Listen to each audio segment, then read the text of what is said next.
Yeah, there's this guy over here. I use Lego so it can fire.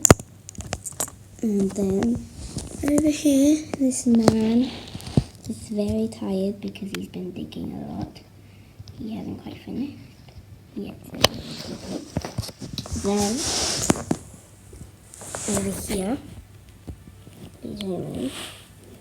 we have the nurse over here, and then we have the patient.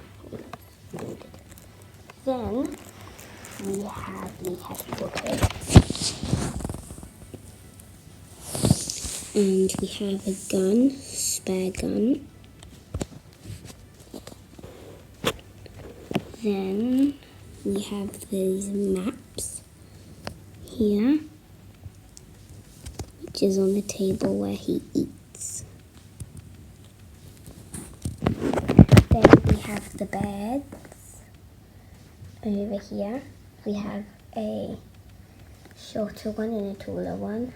This guy could sleep on either of them. Just decided to put him on this one. Then over here, if anyone wants to take a rest, or if it's their time to shoot, or if they stop shooting, they can come around here. They can wait for their turn. They can just relax here. So yeah, that's inside of my church. I'm going to tell you some games I play.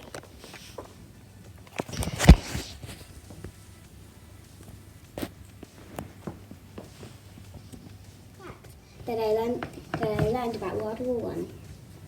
Trench foot was a common disease that men got from the muddy water. The muddy water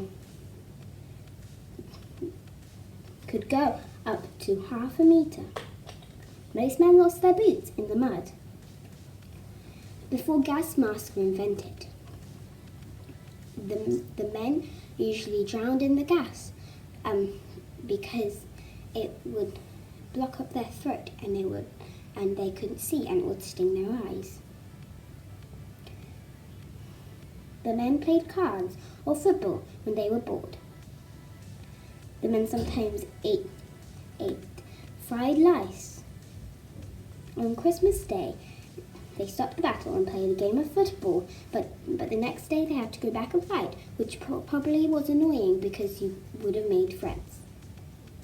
Another thing is that there were rats the size of cats going round the trenches all year round. There were also flies in the summer, which was very annoying because they were making a really annoying buzzing sound. Those are my facts. Hope you enjoyed that.